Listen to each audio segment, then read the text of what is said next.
karena itu atas nama pemerintah saya ucapkan selamat kepada Ikatan Wartawan Online Indonesia. Akhirnya bicara-bicara dengan Yusuf Habib yang mengatakan bahwa nomenklatur tentang wartawan media online ini di undang-undang pers masih belum diatur secara tegas. Tetapi saya katakan bahwa itu sama dengan ceritanya dengan perkembangan zaman. Ketika pemilihan lagu kan dari piringan hitam, kemudian berubah menjadi CD, kaset. Dari kaset menjadi CD. Sekarang berkembang menjadi platform, ada YouTube dan sebagainya. Sama dengan wartawan juga. Dulu wartawan kita menjadi cetak yang kecil, besar, terus kemudian sekarang sudah ada dengan media yang lain. Jadi tidak menghilangkan makna atau status teman-teman sebagai wartawan yang sah di Republik ini. Jadi tetap kita pandang dan dikakui sebagai seorang jurnalis dan tentunya juga akan tunduk kepada undang-undang pers yang ada. Kedua, saya justru melihat kehebatan daripada media online ini. Karena media online ini adalah bisa membentuk atau menciptakan wajah bangsa di seluruh dunia. Apa yang disampaikan melalui media online itu bisa berarti positif, bisa negatif, bisa membuat wajah negeri kita ini baik, bisa juga menjadi buruk. Tidak berarti bahwa media atau wartawan tidak jujur. Memang berita adalah layak diberitakan, walaupun dalam suatu mekanisme jurnalisme tidak semua berita perlu diberitakan, karena kita ada kode etik, ada profesionalisme di dalam profesi kita. Jadi profesionalisme itu sangat penting sekali. Berita-berita yang disampaikan oleh media online itu bisa membuat negara itu baik, tapi bisa juga terjadinya malapetaka yang luar biasa karena media online. Sehingga kadang-kadang memang saya memahami karena bergaul 2 tahun dengan teman-teman wartawan nih, Mas Budi dan sebagainya. Saya sering melihat kesulitan teman-teman wartawan. Mereka katakan gitu, ngomong tuh ini kan berita. Ini saya. Dan saya katakan bahwa berita tidak ada hak orang lain untuk melarang Anda untuk membuat berita ini. Seorang jurnalis berhak untuk memberitakan berita apapun. Tidak ada larangan.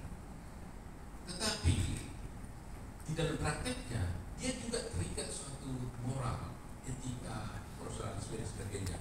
Ada yang berbanding dan begitu ada baik dan buruk dan kepentingan yang lebih besar. Nah, tetapi tidak berarti bahwa dengan demikian pers tidak bebas. Nah, ini problematikanya banyak.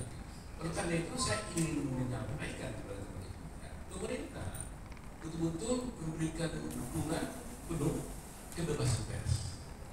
Pemerintah mengakui kebebasan pers yang ada di Indonesia dengan undang-undang pers tadi. Dan justru kita harus memperjuangkan itu. Karena kalau tidak ada kebebasan pers, maka demokrasi akan juga runtuh. Yang penyanggah atau pilar demokrasi itu adalah pers, jurnalisme. Kalau sampai berita di sana-sana sini tentang ketidakadilan itu tidak disuarakan sehingga tidak mendapat perhatian dari sebuah pihak, khususnya pemerintah, maka yang rusak adalah demokrasi kita. Kalau demokrasi itu rusak, rakyat yang menderita. Jadi oleh karena itu peranan media online itu sangat penting sekali. Coba kita lihat apa yang terjadi di Nepal. Kita hanya melihat kecil-kecil aja sekelumit berita yang di Nepal. Tapi apa yang terjadi? Kita sudah terbentuk pikiran kita. Oh, banyak Nepal seperti ini.